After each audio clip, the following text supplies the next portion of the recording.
la construction bois va-t-elle un jour sortir de sa niche? Alors qu'elle peine à percer avec une part de marché scotchée autour de 5%, plusieurs signaux positifs apparaissent à long terme.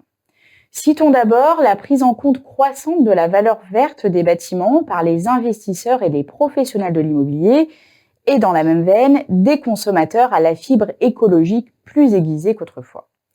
Citons également l'entrée en vigueur de la RE 2020. Une réglementation qui va généraliser les bâtiments à énergie positive, favorisant les matériaux biosourcés comme le bois. L'État et les entreprises de la filière ont aussi pris des engagements financiers pour desserrer les contraintes qui pèsent sur la filière bois en amont avec un programme d'investissement de 200 millions d'euros dans le cadre du plan de relance. Un programme qui doit renforcer le lien entre l'amont et l'aval de la filière. Actuellement, faute d'une industrialisation suffisamment développée, seuls 63% du bois utilisé dans la construction provient de forêts françaises. L'autre grande fragilité du secteur, c'est la trop faible taille des entreprises en aval.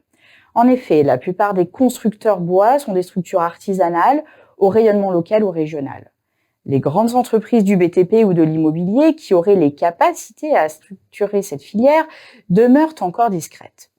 On note tout de même la présence de promoteurs immobiliers comme Nexity avec ses filiales Highwood et Terreneo. Les constructeurs de maisons individuelles généralistes y sont également présents via des filiales ou enseignes spécialisées. C'est le cas des leaders Hexahome avec ses maisons de l'avenir, du groupe AST avec Natilia ou encore de Trécobat avec Trécobois. Les géants du BTP s'activent également, à l'image de Vinci avec Arbonis ou d'Eiffage Construction Bois. De son côté, Bouygues, après avoir cédé Ossa Bois en 2018, a réaffirmé son engagement dans le secteur avec la démarche WeWood lancée en octobre 2020 et qui vise à atteindre 30% de projets en bois réalisés par le groupe d'ici 2030. Pour changer d'échelle et s'inscrire définitivement dans les habitudes françaises de construction, la profession cherche à améliorer la compétitivité du bois.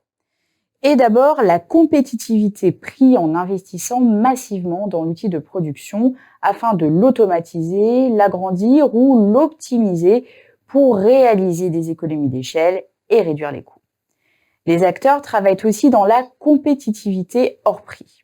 Par exemple, ils misent sur l'obtention de labels et la réalisation de projets emblématiques, y compris dans les immeubles collectifs ou tertiaires pour démontrer la qualité et la faisabilité de leur offre.